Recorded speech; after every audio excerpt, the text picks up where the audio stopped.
Shalom, selamat hari Minggu, selamat datang untuk beribadah bersama di GBI Ramat Immanuel Permata Hijau. Kita akan segera memulai ibadah kita dan untuk itu kami undang Bapak Ibu dan Saudara sekalian untuk bangkit berdiri. Mari kita arahkan hati dan pikiran kita kepada Tuhan dan kita bersatu di dalam doa. Allah Bapa kami yang bertata di dalam kerajaan surga, Tuhan yang kami kenal, kami sembah di dalam nama Yesus Kristus. Segala hormat dan puji syukur kami panjatkan hanya bagi-Mu Bapa. Sungguh besar kasih setiamu, Engkau yang telah datang ke dalam dunia ini menjadi manusia untuk menebus kami dari hukuman dosa. Engkau yang telah mengurniakan Roh-Mu yang kudus kepada setiap kami untuk menolong kami di dalam berbagai-bagai kelemahan kami, mengingatkan kami akan firman-Mu, menguatkan iman kami, bahkan memampukan kami hidup sesuai dengan kehendak-Mu. Terpuji-pujilah nama-Mu ya Bapa. Ini kami anak-anak-Mu Bapa. Kami bersyukur, kami berterima kasih. Sepanjang minggu yang telah berlalu Engkau juga telah menyertai, melindungi dan meluputkan kami dari segala kesusahan, mara bahaya dan daripada yang jahat. Dan pada siang hari ini Engkau telah menuntun langkah kami untuk datang ke hadirat-Mu. Bapa, kami hendak bersyukur, kami hendak berterima kasih, kami hendak bernyanyi, memuji-muji dan muliakan Engkau. Dan kami juga ingin mendengarkan kebenaran firman-Mu yang menguatkan iman kami. Kami membuka hati kami seluas-luasnya bagi kebenaran firman-Mu Bapa yang akan disampaikan oleh hamba-Mu Pastor Oltak Sibarani. Bapa, berkati hamba-Mu, urapi hamba-Mu dengan urapan yang baru, sehingga dari bibir mulutnya kami boleh mendengarkan isi hati-Mu yang hendak Kau sampaikan bagi kami. Demikian juga Bapa, kami berdoa bagi semua anak-anak-Mu yang mengambil bagian pelayanan dalam ibadah pada siang hari ini, baik worship leader, para singer, para pemain musik, teknisi, aser, dan semua tanpa ada yang terkecuali Bapa. Sucikan kami, layakkan kami untuk melayani Engkau, dan mampukan kami untuk melakukan yang terbaik hanya untuk hormat dan kemuliaan bagi nama-Mu saja. Bapa, biarlah kiranya kuat kuasa Roh Kudus-Mu memenuhi setiap kami dan memenuhi ruangan ini ya Bapa. Dan di dalam nama Tuhan Yesus, kami menolak segala roh-roh dunia ini yang hendak mengganggu ibadah kami. Kami serahkan ibadah kami ini dari awal pertengahan hingga pada akhirnya hanya ke dalam tangan-Mu. Di dalam nama Tuhan Yesus, kami telah berdoa dan mengucap syukur. Haleluya. Amin. Di nama Tuhan, Bapak Ibu Saudara dipersilakan duduk kembali.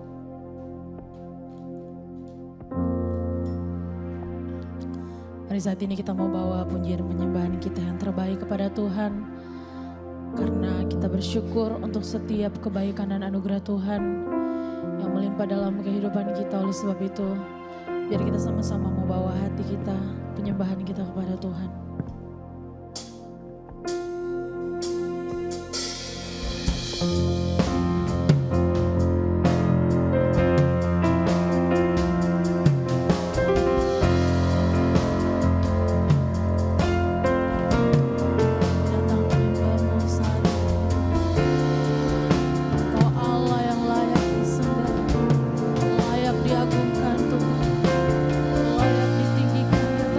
Pujian kami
Kami mau meninggikan Engkau lebih lagi Tuhan.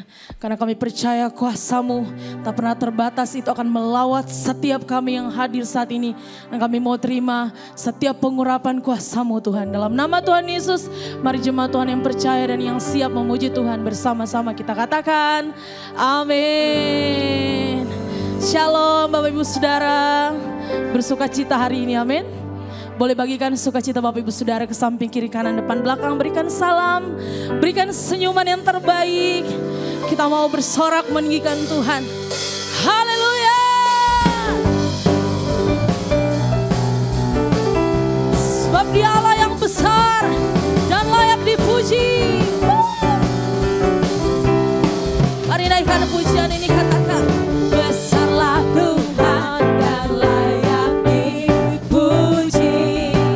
Besarlah namanya, kekallah kuasanya. Aman berlindung dalam naungan-Nya saudara. Mari nyatakan Dia Allah bagi kita.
Bagi Tuhan, Bapak Ibu Saudara. Yes. Jemaat Gemeirem, sebab Tuhanlah.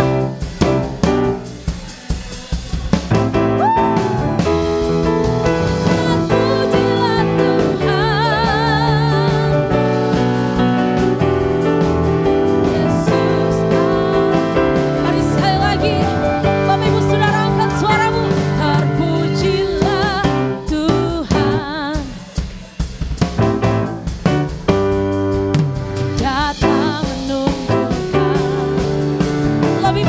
Bagi Tuhan, Bapak Ibu Saudara, kembali.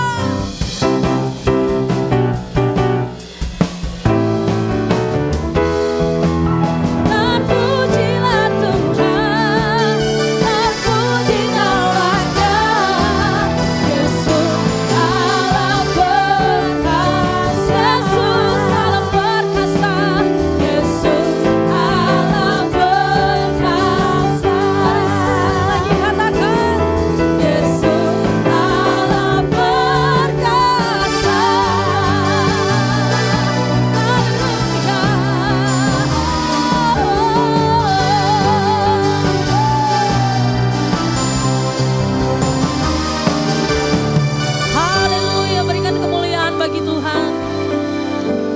Saudara, kita semua di tempat ini percaya bahwa Tuhan kita Allah yang benar, amin.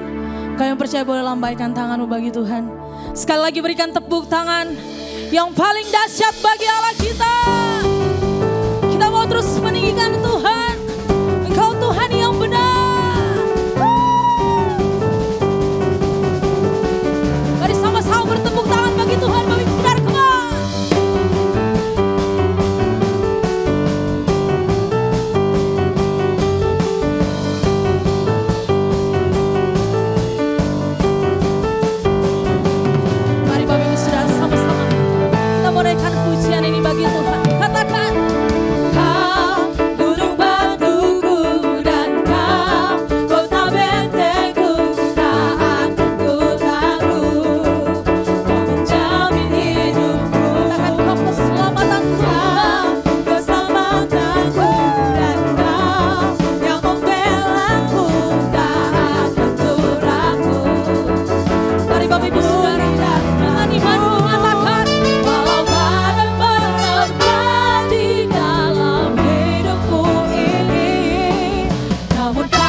Bapak Ibu Saudara dipersilakan duduk kembali.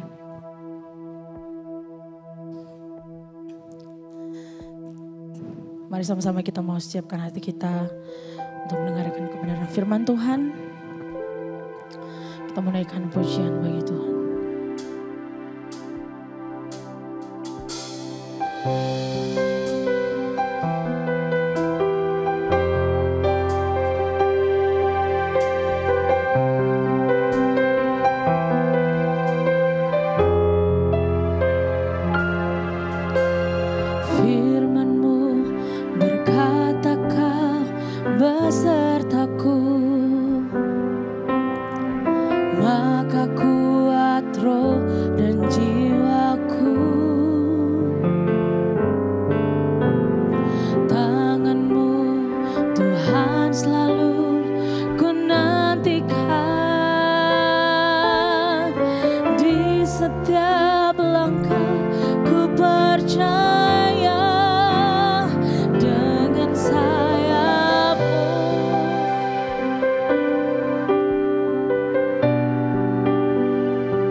Kasih tepuk tangan yang terbaik bagi Allah kita Bapak Ibu Saudara.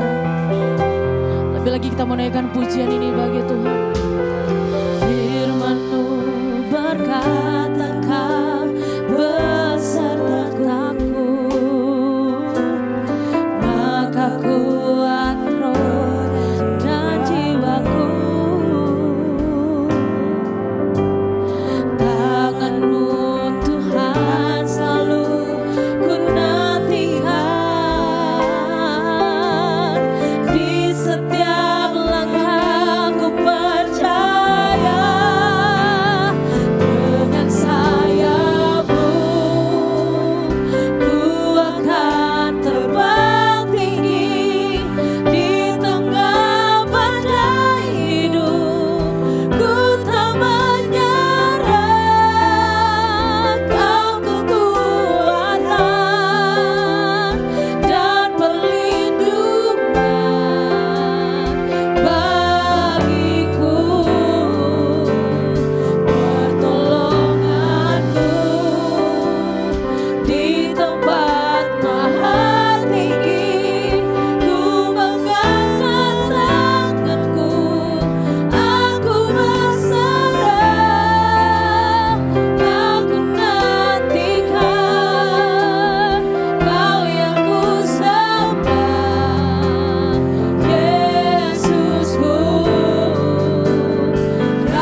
merenungkan firman-Mu yang terdapat di dalam Alkitab.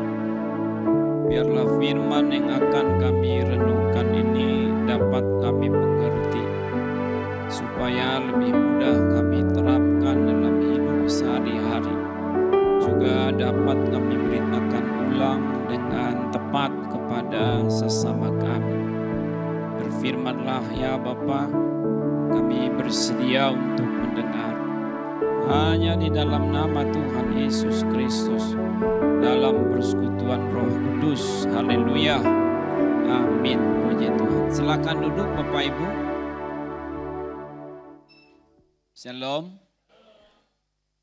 Saya akan berkhotbah didasarkan pada surat Ibrani pasal 6 ayat 19 dan 20 dengan judul alasan untuk tetap berpengharapan, didasarkan pada surat Ibrani pasal 6 ayat 19 dan 20 dengan judul alasan untuk tetap berpengharapan. Demikian bunyinya. Pengharapan itu adalah sauh yang kuat dan aman bagi jiwa kita yang telah dilebuhkan sampai ke belakang tabir, di mana Yesus telah masuk sebagai perintis bagi kita ketika ia menurut peraturan Melkisedek menjadi imam besar sampai selama-lamanya. Amin. Satu nats yang indah Bapak Ibu mengingatkan umat Tuhan bahwa hidup itu seperti berlayar dalam samudra yang luas sebagai kapal. Suatu ketika dapat terjadi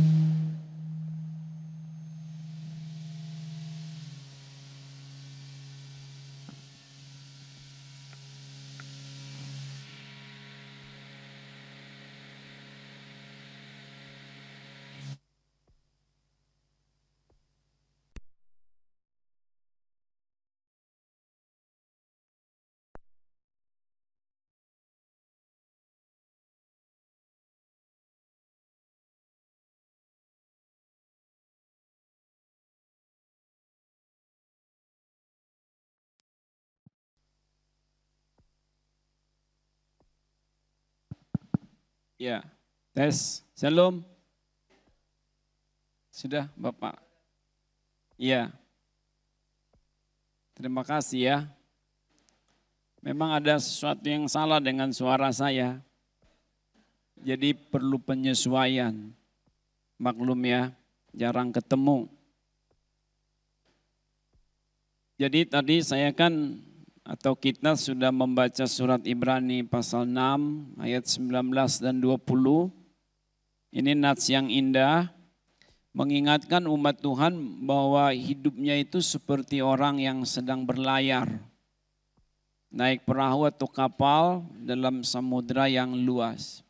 Suatu ketika dapat terjadi goncangan. Tetapi selama sauhnya itu diturunkan, maka walaupun tetap goncang, yang penting tidak tenggelam, tidak karam, juga tidak menghilang. Nanti seiring dengan selesainya ombak itu, perjalanan dapat dilanjutkan. Disinilah pentingnya adanya sauh dalam perahu atau kapal tadi. Di sini disebutkan sauh itu adalah pengharapan. Umat Tuhan mesti memiliki pengharapan. Tetapi yang mendasar, yang logis Alkitabiah, yang dapat dipertanggungjawabkan. Satu pegangan yang benar, satu pegangan yang kokoh, yang kuat. Bukan asal-asal. Dalam hal ini dikatakan, sauh tadi itu dipegang oleh Kristus sendiri. Dibenamkan pada dirinya. Dan dia sudah merintis jalan, tak terbantahkan. Dia sudah pernah datang, melawan kegelapan, melawan kematian, membawa kehidupan. Dia sudah hancurkan tirai pemisah. Bukan main. Dan dia berlabuh di sana. Inilah pegangan kita. Jadi kalau umat Tuhan itu tidak memiliki pengharapan, ya dia nanti akan sulit sendiri. Tetapi selama memiliki pengharapan, apalagi dalam Tuhan Yesus, tidak ada alasan untuk kita mundur. Kita akan melanjutkan perjalanan dan sampai ke pelabuhan terakhir berjumpa dengan Tuhan. Maka Bapak Ibu, kita seharusnya tetap berpengharapan dalam Tuhan. Jangan sampai kita kehilangan pengharapan. Yang menjadi pertanyaan adalah mengapa kita seharusnya tetap berpengharapan dalam Tuhan? Ada banyak alasan kalau kita baca Alkitab lebih lanjut. 3 diantaranya adalah yang pertama agar kita tidak kehilangan kekuatan. Berikutnya agar kita tidak kehilangan kekudusan. Lalu agar kita tidak kehilangan kesempatan. Yang pertama Bapak Ibu adalah agar kita tidak kehilangan kekuatan. Setiap hari energi kita itu disedot untuk hal-hal yang umum, yang lumrah, yang normal, pekerjaan, kegiatan kita di rumah, di luar rumah, dalam pelayanan. Itu adalah beban-beban alamiah yang Tuhan berikan untuk kita lakukan. Dan itu semua mengeluarkan energi, bukan? Belum lagi ada masalah-masalah tambahan. Kita bisa sakit walau kita tidak ingin. Kita bisa merugi walau kita tidak mau. Kita bisa dianiaya walau kita tidak suka lagi. Itulah salib yang harus kita pikul. Belum lagi kalau memang kita ada salah. Ada salah. Hukuman bertambah, energi lebih disedot lagi. Maka kita harus selalu jaga, jangan sampai kita kehabisan energi. Tapi kalau kita tidak tambah energi, memang akan habis dengan sendirinya. Tadi itu paling tidak ada 3 kategori kelompok. Yang biasa kita harus melakukan tugas, itu energi tersedot semua, masak, bebenah, digendong anak, dampingin suami kalau kita istri, dagang di pasar, pergi ke pabrik, mengajar di sekolah, itu energi semua. Saya ulangi ya, ditambah dengan pikul salib. Semua butuh kekuatan. Salib adalah tanggungan yang sebenarnya bukan tanggungan kita, tapi ditanggungkan pada kita. Kalau yang pertama tadi, yang barusan itu, terus sebelumnya itu bukan salib. Menikah bukan salib bagi kita, tapi tetap saja keluarkan energi. Anak bukan salib bagi kita, tapi tetap saja harus mengeluarkan energi. Ditambah dengan salib. Belum lagi karena salah kita. Maka di sini kita harus selalu ada tambah energi lagi. Bagaimana caranya? Coba lihat kitab Yesaya pasal 40 ayat 31. Kitab Yesaya pasal 40 ayat 31. Tetapi orang-orang yang menanti-nantikan Tuhan mendapat kekuatan baru. Mereka seumpama Raja Wali yang naik terbang dengan kekuatan sayapnya. Mereka berlari dan tidak menjadi lesu. Mereka berjalan dan tidak menjadi lelah. Ayat ini indah bukan main. Di satu sisi tidak menyangkal tanggung jawab kita sebagai umat Tuhan di bumi ini. Sesungguhnya kita bukan Raja Wali itu sendiri. Kita adalah manusia. Kita tidak hidup di angkasa.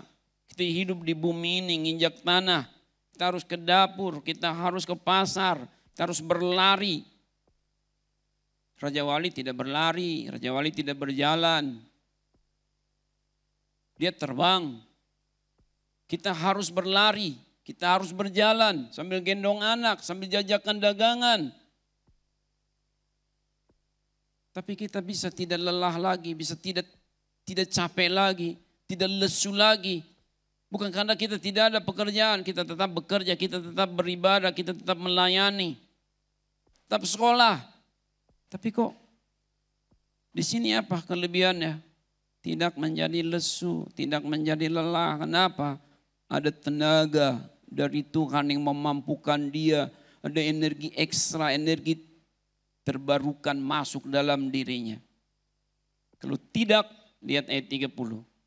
Orang-orang muda merasa, saya ulangi, menjadi lelah dan lesu. Ayat 30. Teruna-teruna jatuh tersandung.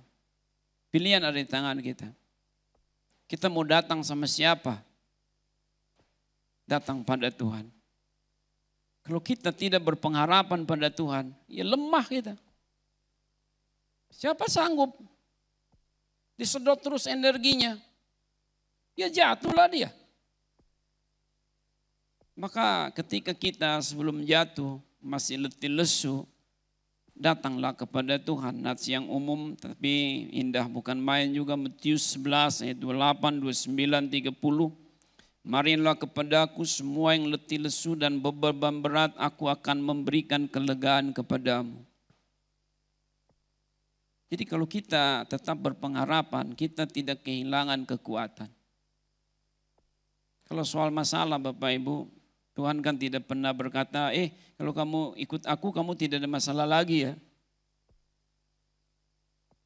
Apa kita, coba lihat saya Bapak Ibu jujur, apa kita kebal terhadap virus, kebal? Inflasi kebal kita, inflasi buat saya nggak mempan gitu? Apa kita nggak ngaku kalau PO-nya berkurang, omsetnya berkurang, kita bilang enggak, ini enggak terjadi, ini halusinasi gitu? Jangan ngaco. That's life. Tapi selama kita datang pada Tuhan, kita ada kekuatan. Jadi mampukan lagi.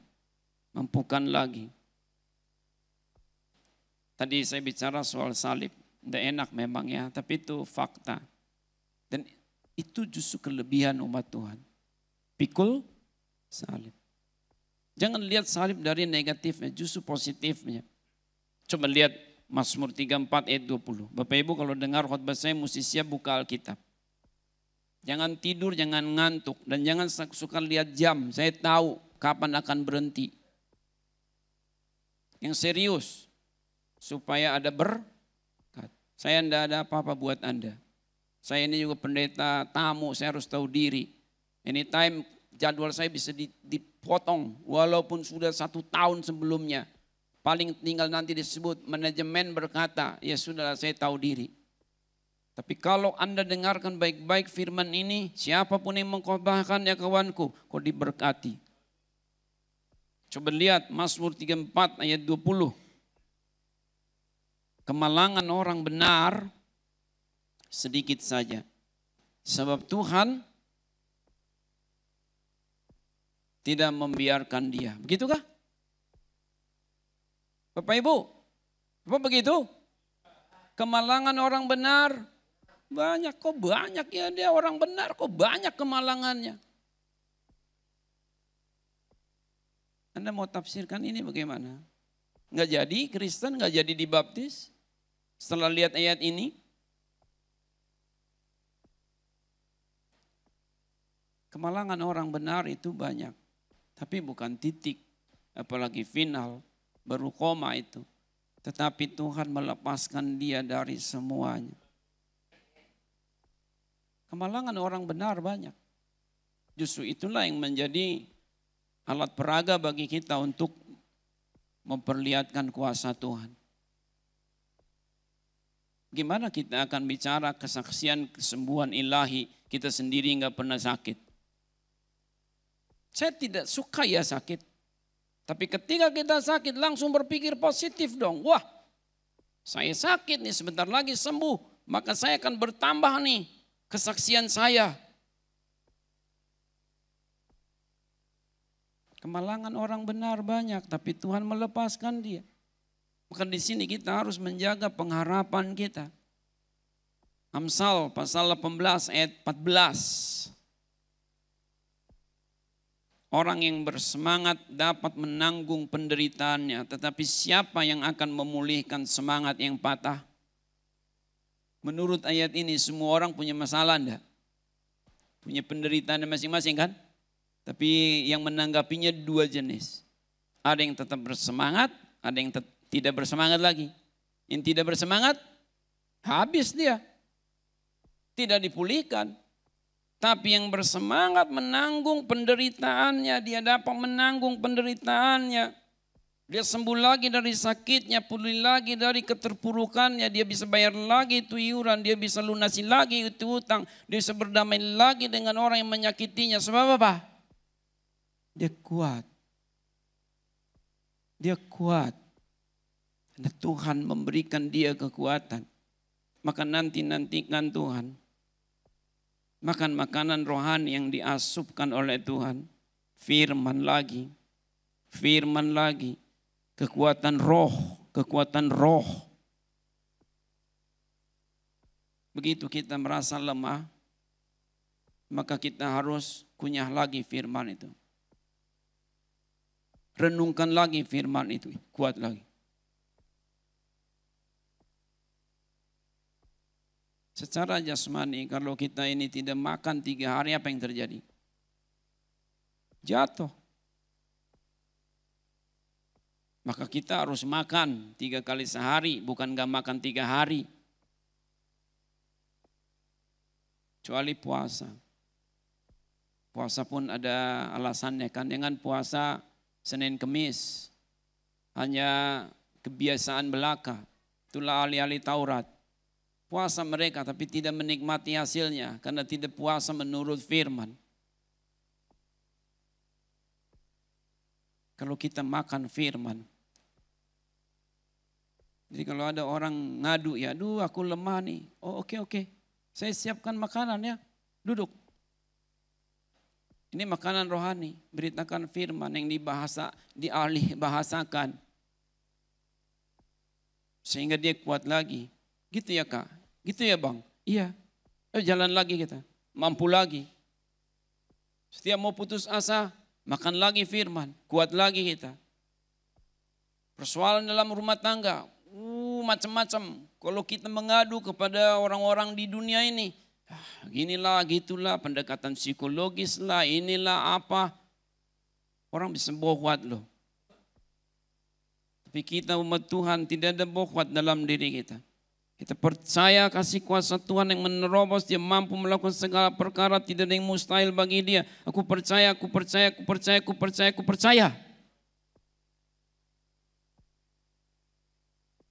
Kita tidak melihat dulu baru percaya. Karena tidak ada jaminan walaupun kita sudah melihat akan percaya. Tapi kita percaya dulu baru melihat. Karena selalu ada jaminan kita akan melihat setelah kita percaya. Bukan cogito ergo sum, tapi credo ergo sum. I believe, I trust you Lord. Aku percaya pernikahan ini pernikahan dalam Tuhan. Apapun badainya kami akan lewati. Jangan hilang pengharapan, nanti kita kehilangan kekuatan. Mesti kita percaya, aku percaya Tuhan. Jangan sudah susah, tambah susah. Kenapa? Buang-buang energi nggak perlu. Apa contoh buang-buang energi nggak perlu? Atas nama masalah, tapi justru makin runyam. Khawatir. Sungguh khawatir, nggak ada guna. Matius 6 ayat 27. Apakah karena kekhawatiranmu kamu dapat menambah sehasta saja pun pada jalan hidupmu? Khawatir itu buang-buang waktu. Nggak ada guna. Makin terpuruk kita dengan kekhawatiran kita kawan-kawan. Jangan tertipu. Kalau toh keburu datang khawatir, serahkan khawatirmu kepada Tuhan. Sebab ia yang memelihara kamu. 1 Petrus 5 ayat 7. Kuserahkan pada Tuhan. Kalau kita kehilangan pengharapan Bapak Ibu dalam segala hal atau dalam hal apapun. Kita akan tambah lemah, terpuruk, tak terpulihkan. Jangan kita bodoh. Mesti smart secara spiritual. Kecerdasan kita harus lebih banyak yang spiritualnya. Jangan lebih banyak sainsnya, saintifiknya, sosialnya. Coba orang-orang di dunia ini kurang saintifik apa? Kurang sosial apa? Tapi tetap tidak bisa menyelesaikan masalahnya, kawan. Kita tidak anti saintifik, kita tidak anti dengan ilmu-ilmu sosial, kita tidak anti dengan teknologi. Tapi kalau hanya berharap kepada yang begitu, nanti kita tidak dapat apa-apa. Dan sama aja dengan orang-orang yang tidak percaya. Andalan kita adalah Tuhan. Tuhan, kepadamu kami datang. Haleluya. Ada kekuatan apa? Kekuatan roh. Jangan andalkan teknologimu, uang. Wah, aku apa, kau apa? Apa? Uangku banyak, makan tuh uang. Kau pikir dengan uangmu kamu bisa bahagia? Bisa. Makan enak bisa dengan uang. Jalan-jalan bisa dengan uang. Dan memang harus dengan uang. Bagaimana makan enak tanpa uang. Bagaimana jalan-jalan tanpa uang. Tapi kalau kita bicara kebahagiaan. Nggak ada kaitannya dengan uang. Ah, pendeta naif banget. Kok bilang saya naif? Saya kan tidak anti uang. Apa saya bilang tadi, uang nggak perlu. Untuk makan enak, rumah bagus, ya perlu uang lah. Mau ngajak orang tua jalan-jalan, ya perlu uang. Tapi apakah bahagia? Lain urusan bahagia, kawan. Mau bahagiakan orang tua, cium tangannya dengan tulus, tatap matanya, katakan, Mama, saya sayang sama Mama. Saya senang lihat Mama. Apa uang yang membahagiakan istri kita? Uang, makan tuh uang. Makan uangmu. Coba perbanyak uangmu. Saya mau tahu sampai di mana airmu. One day the money will speak. Sorry bro, sis, I cannot help you anymore. Kita tidak anti uang. Lukas 16 ayat 9. Lukas 16 ayat 9. Ikatlah persahabatan dengan mempergunakan mamon yang tidak jujur. Supaya setelah mamon itu tidak dapat menolong lagi, kamu diterima di kemah abadi. Uang hanya diperlukan di bumi ini, itu pun kalau dengan niat yang baik membangun persahabatan. Tapi uang tidak bisa membawa kita ke kemah abadi. Gak bisa Bapak Ibu. Untuk pindah tempat di seluruh dunia Anda harus kumpulkan uang. Semakin banyak uangnya, semakin mungkin move ke sana kemari. Tapi untuk masuk surga, uangmu harus kau tinggalkan. Maka lebih mudah seekor unta masuk lubang jarum daripada orang kaya masuk kerajaan surga. Apa maksud ayat itu? Jangan salah tafsir.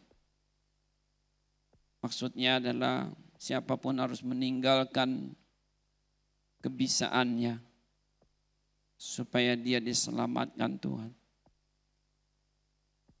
Begitu ya Bapak Ibu. Tak oleh kuat, tak oleh roh. Tak oleh kuat, tak oleh gagah. Tapi oleh rohku kata Tuhan. Membangun pekerjaan Tuhan juga begitu. Coba lihat Zakaria 4 ayat 6. Yuk sama-sama. Kitab Zakaria pasal 4 ayat 6. Baca sama-sama ya. Saya akan katakan latar belakangnya sepintas saja. Maka berbicaralah ia katanya. Inilah firman Tuhan kepada Zerubabel bunyinya. Bukan dengan keperkasaan dan bukan dengan kekuatan. Melainkan dengan rohku firman Tuhan semesta alam. Apa konteksnya ini? Kembali dari pembuangan. Mau membangun bait Allah. Jangan kau andalkan uangmu. Bukan para sponsor donatur yang membangun kerajaan Allah. Tak oleh kuat, tak oleh roh.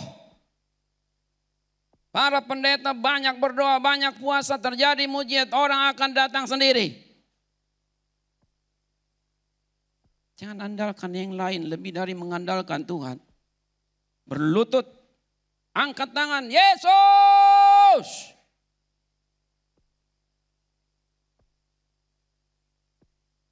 Jadi dalam pelayanan, dalam apapun termasuk bangun keluarga, bisnis, usaha. Aduh Bapak Ibu, kalau kita tidak berpengharapan lagi, kita kehilangan kekuatan, makin lemah kita. Yang berikut adalah agar kita tidak kehilangan kekudusan. Bapak Ibu bisa lihat saya sebentar, mau bertanya nih. Kapankah seseorang itu mulai jahat?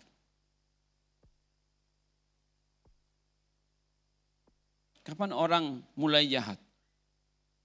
Ada yang bilang, pendeta itu udah dosa turunan tuh, dari lahir dia jahat. Oh, dari lahir jahat dia? Iya, berdosa dia dari lahir.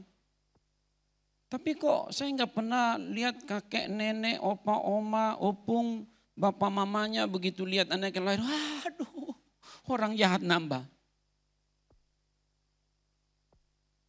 Kejam sekali kita ini ya berkata orang sudah jahat dari lahir.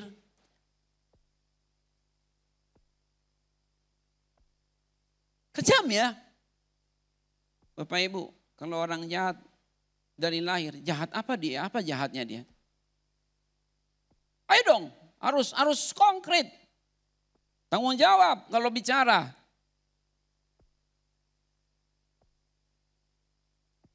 Sadis ya.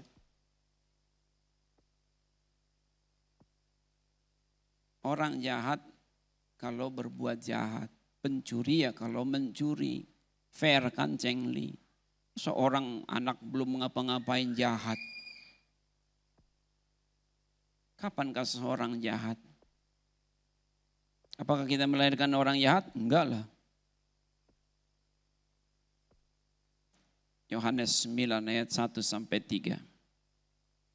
Suatu ketika memang ini perlu ditafsir ulang ya. Tapi sepintas saja. Yohanes 9 ayat 1-3. Waktu Tuhan Yesus sedang lewat, ia melihat seorang yang buta sejak lahirnya. Sama-sama yuk. Murid-muridnya bertanya kepadanya, Rabi, siapakah yang berbuat dosa? Orang ini sendiri atau orang tuanya sehingga ia dilahirkan buta?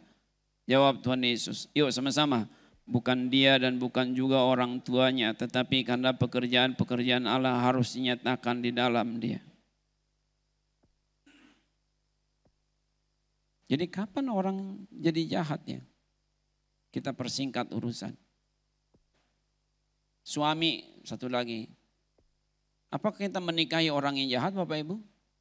Bukankah kita menikah itu sudah merupakan pergumulan? Dari sekian banyak yang kita sukai, itu yang terbaik bagi kita, betul? Apa gampang berkata, ya aku menikah denganmu? Kapan orang jadi jahat? Kapan muncul kejahatan? Ya saat kebaikan tidak ada lagi dalam dirinya. Poinnya begitu. Kita tidak akan berbuat jahat kalau kita masih bisa berbuat baik, setuju? Masa Anda mencuri kalau Anda tidak perlu mencuri? Perlukah kita bohong kalau kita bisa mengatakan yang sebenarnya? Enggak perlu. Kapan orang jahat Bapak Ibu? Ketika dia sudah tidak mengandalkan Tuhan menyelesaikan masalahnya. Selama dia berpengharapan, dia tidak akan kehilangan kekudusan. Setiap masalah dia percaya, Tuhan aku percaya, tidak perlu aku nyolong, tidak perlu aku mencuri, tidak perlu aku berzina, tidak perlu aku bohong, tidak perlu yang begini begitu. Aku percaya engkau ada jalan keluar bagi aku. Aku tidak perlu ke dukun, aku tidak perlu ngan sama orang. Aku hanya bisa mengatakan yang sebenarnya, Tuhan menolong aku. Kita coba ambil contoh yang lebih ringan. Mengapa orang marah? Kenapa orang marah? Marah adalah tanda mentok. Ngapain kita marah kalau bisa nggak marah? Emang kita orang bodoh? Jadi orang marah adalah kalau marah itu kan udah mentok. Kenapa kita pukul orang? Ya udah mentok, dia pikir nggak ada lagi cara. Kenapa orang bercerai? Karena merasa nggak ada lagi cara yang lain. Kenapa orang nyolong zina? Karena. Kalau kita masih mengandalkan Tuhan nggak bakal berbuat jahat.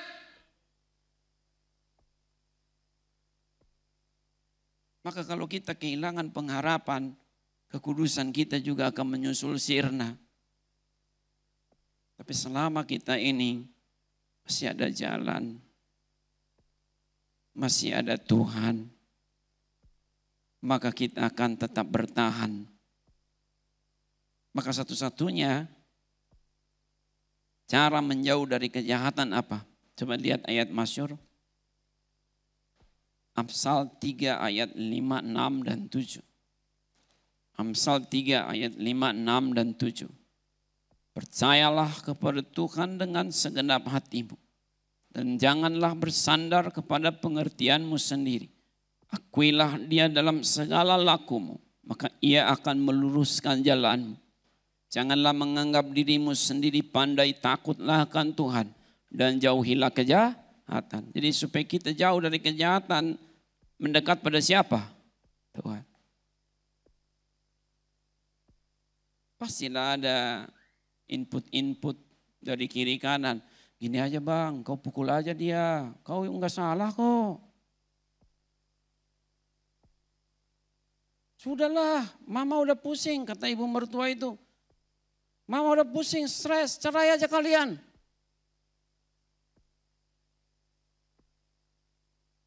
Atau ahli psikologi.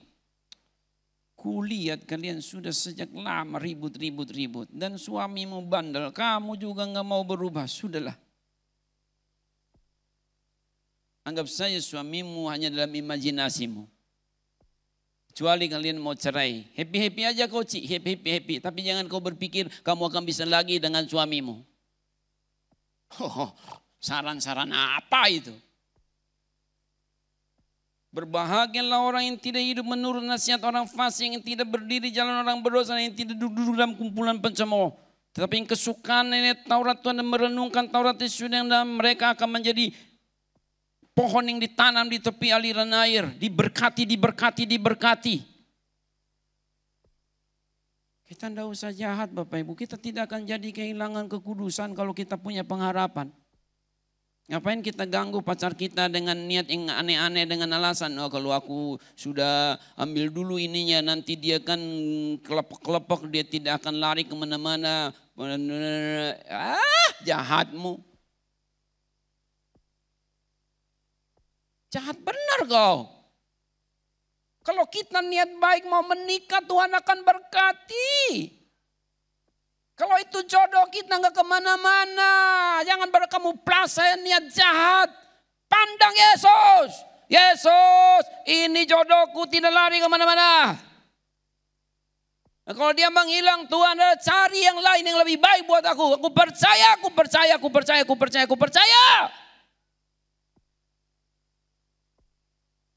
Kita tidak keburu jahat kalau kita tetap berpengharapan. Jadi kenapa orang jadi jahat? Jangan bilang itu nasib. Jangan bilang itu takdir. Jangan bilang Tuhan sudah apa? Dulu kan suami kita nggak jahat. Kenapa dia jahat? Ya dia putus asa, dia jahat lah. Contoh paling bukan ringan ya. Contoh yang itu tuh, marah aja kan tanda mentok. Kalau kita masih bisa nggak marah, ngapain marah? Tapi kenapa orang marah? Karena dia udah habis akal katanya. Oh jangan. Pandang terus padanya, jangan menoleh, jalan terus. Jangan pandang salah orang lain, pandang saja Yesus. Ingat lagu itu. Pandang terus padanya, jangan menoleh, jalan terus. Jangan pandang salah orang lain, pandang saja Yesus. Khotbah ada jadwal nggak ada jadwal, pandang terus.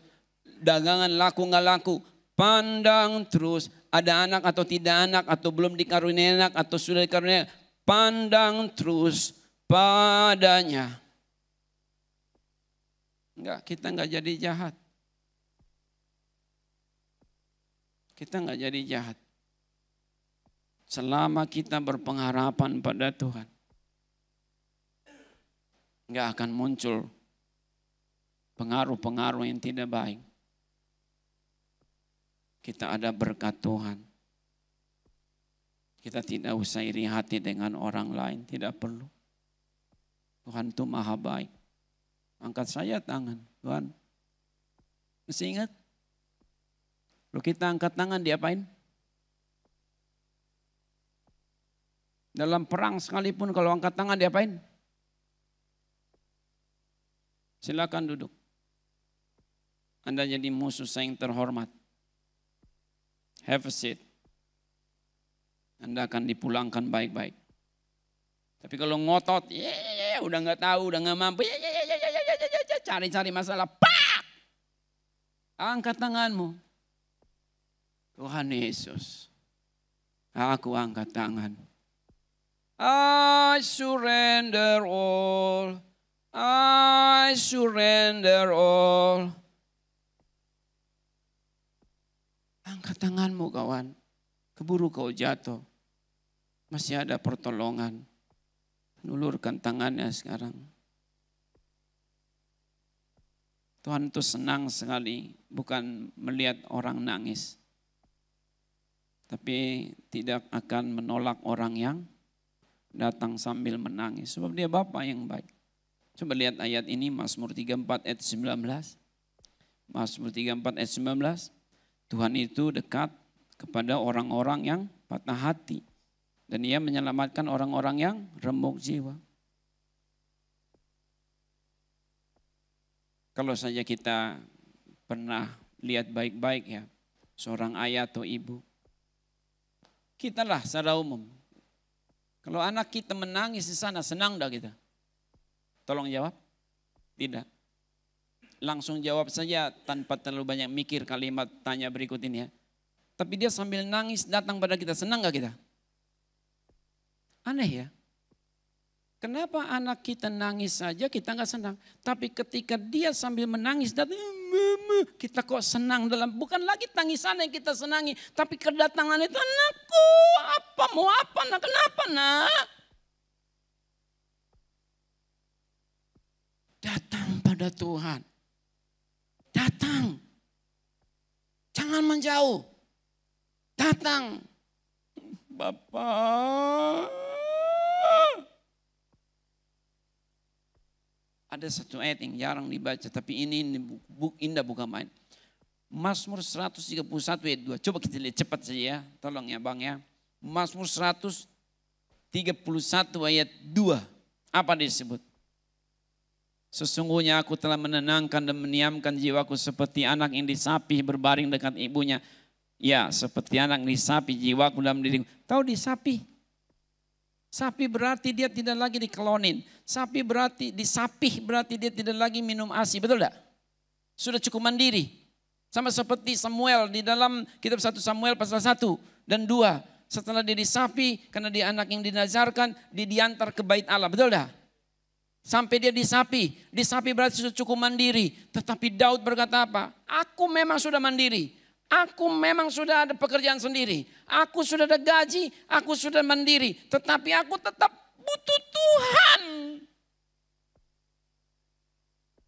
Kesalahan banyak orang apa? Kita sudah punya teknologi. Oh kita sudah dewasa. Oh kita sudah cukup pintar. Kita bukan orang bodoh lagi. Kita tidak butuh agama. Hei. Seperti anak yang sudah disapi. Tapi aku tetap butuh Bapa. Kita tetap butuh Bapa, butuh Mama. Walaupun kita sudah kaya. Datang pada Tuhan kawan. Sehebat apapun teknologimu. Langit dan bumi akan berlalu. Pengharapan sejati adalah Tuhan. Kita tidak akan jahat kalau kita tetap berpengharapan. Amin. Yang ketiga, terakhir, agar kita tidak kehilangan kesempatan. Ini tidak lama. Ada ayat yang jarang dibaca tetapi indah bukan main. Soal ini. Lihat Kejadian pasal 8 ayat 21-22. Kisah setelah air bah surut. Nuh sudah keluar dari bahtera. Lalu dia memberikan korban bakaran sebagai korban syukur. Apa tanggapan Tuhan? Mari perhatikan kitab Kejadian pasal 8 ayat 21-22. Ketika Tuhan mencium persembahan yang harum itu, berfirmanlah Tuhan dalam hatinya. Aku takkan mengutuk bumi ini lagi karena manusia. Sekalipun yang ditimbulkan hatinya adalah jahat dari sejak kecilnya. Bukan dari lahirnya ya, tapi namanya ini from since their childhood. Jadi seiring dengan mereka mampu bekerja atau berkarya, begitu maksudnya. Aku takkan mengutuk bumi ini lagi karena manusia sekalipun yang ditimbulkan hatinya adalah jahat dari sejak kecilnya. Dan aku takkan membinasakan bumi dan membinasakan lagi segala yang hidup seperti yang telah kulakukan. Sama-sama yuk. Selama bumi masih ada, takkan berhenti-henti musim menabur dan menuai, dingin dan panas, kemarau dan hujan, siang dan malam. Berarti bumi yang di atasnya kita tinggal sekarang ini bumi yang terkutuk atau bumi yang dipulihkan? Menurut ayat ini, bumi yang diberkati atau bumi yang terkutuk? Bumi yang dipulihkan, bumi yang diberkati.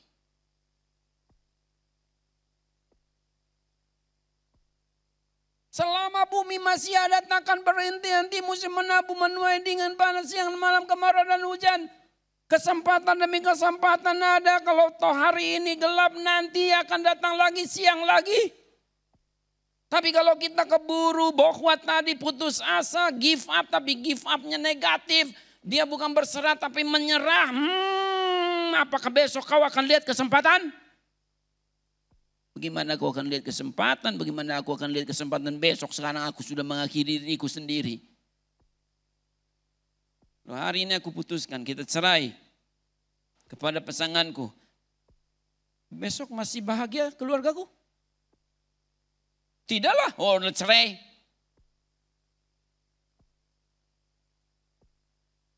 Aku cari yang lain lagi. Capek deh.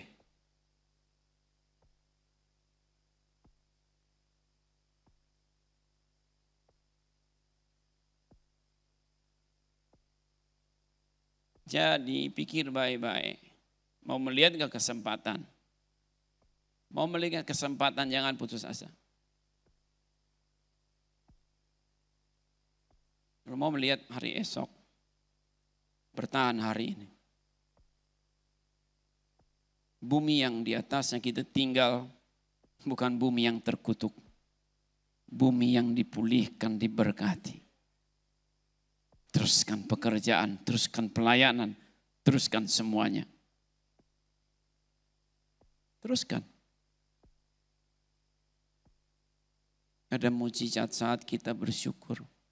Jangan ikuti orang-orang punya omongan apa, jangan. Tuhan, padamu aku melayangkan mataku, ya Engkau yang bersemayam di sorga. Terima kasih banyak ya Bapak Ibu beri kesempatan pada saya menguraikan firman ini. Kapan-kapan kita jumpa lagi. Alasan untuk tetap berpengharapan sesungguhnya ada banyak. 3 diantaranya. Agar kita tidak kehilangan kekuatan. Sebab orang yang tidak lagi berpengharapan ternyata letih, lesu terus. Agar kita tidak kehilangan kekudusan. Sebab orang yang tidak berpengharapan ternyata jadi pikirannya jahat. Dan agar kita tidak kehilangan kesempatan. Sebab kalau kita bertahan hari ini dalam segala keadaan kita masing-masing, Tuhan telah datang.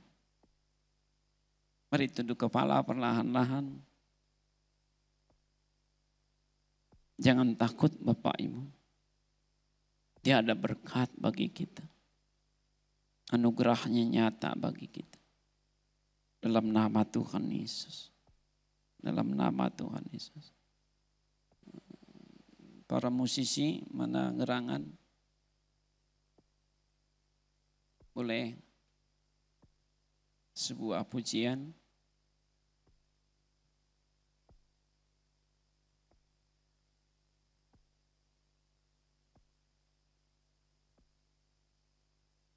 Berarti Anda nggak dengarin khotbah berarti. Tobat ya. Jangan marah.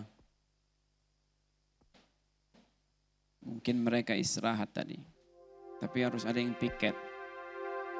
Supaya bisa sustain.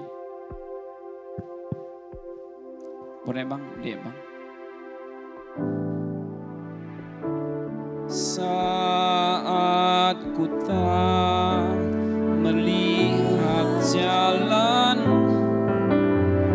saat ku tak mengerti rencana, namun tetap ku pegang janjimu.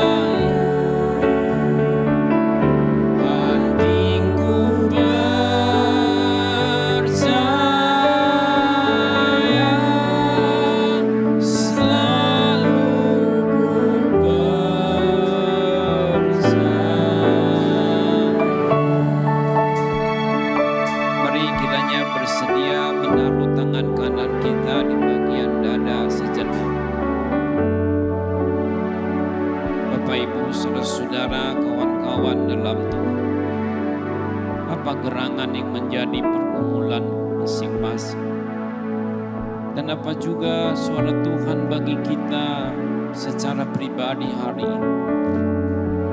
Dia baik, dia hebat, dia tidak mau kita terus-menerus dalam keadaan susah. Dia mau pulihkan kita, didik kita. Jangan takut, jangan khawatir, teguhkan hatimu, masih ada Tuhan. Bapa, lihatlah kami ini semua anak-anak-Mu. Kami dilatih berpengharapan hanya kepada-Mu. Engkau segalanya bagi kami. Apalagi Engkau telah menyelamatkan dosa-dosa kami, telah diampuni. Hal-hal lain menjadi lebih mudah kami hadapi. Hai maut, di mana sengat-Mu? Tidak ada lagi sengat maut. Tuhan sudah selamatkan kita. Nama terdaftar di sorga, tercatat dalam kitab kehidupan. Perjuangan kita bukan untuk diselamatkan lagi. Kita sudah selamat, perjuangan kita menjaga keselamatan. Jangan sampai kita undur dari Tuhan.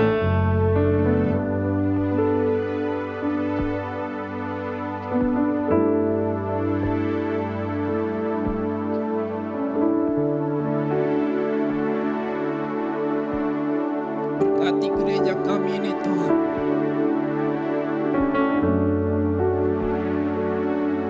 Berkati Tuhan para pelayan supaya kuat, teguh, kompak kami melayani.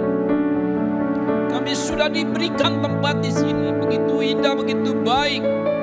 Kami akan isi dengan jiwa-jiwa banyak. Kami rebut jiwa-jiwa datang kemari, jiwa-jiwa datang kemari, disembuhkan Tuhan, dikuatkan Tuhan, ditegur Tuhan, dikasihi Tuhan, diselamatkan Tuhan. Kami percaya Tuhan, Tuhan sudah menguning. Kami akan meraih banyak jiwa. Kuatkan juga para musisi kami, para pemuji tim worshiper kami. Kuatkan mereka Tuhan, mereka lelah melayani, kuatkan. Berkati. para koordinator Kau berkati Tuhan. Kuatkan, berkati umat-Mu semua Tuhan. Lalu kami apalagi yang bertugas seharian di sini Tuhan. Kaki kami kuat, mata kami kuat, hati kami kuat. Diberkati, diberkati, diberkati. Tuhan kirimkan banyak-banyak berkat bagi kami Tuhan. Akan cukup membayar semua. Kami bayar semua dalam nama Tuhan Yesus. Tidak ada yang mustahil. Berkati Bapak Ibu dalam sehari-hari hidup mereka, dalam bisnisnya. Semua utang dibayar.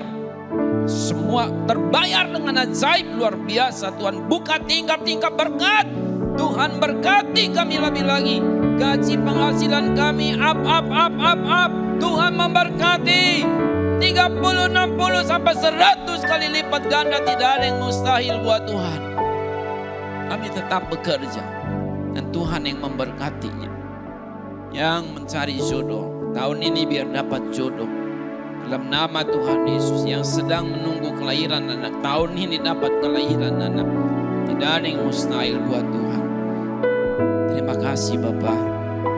Biar kami terus mendukung pelayanan di sini dengan doa kami, daya kami, dana kami semua dalam nama Tuhan Yesus, dalam persekutuan Roh Kudus. Haleluya.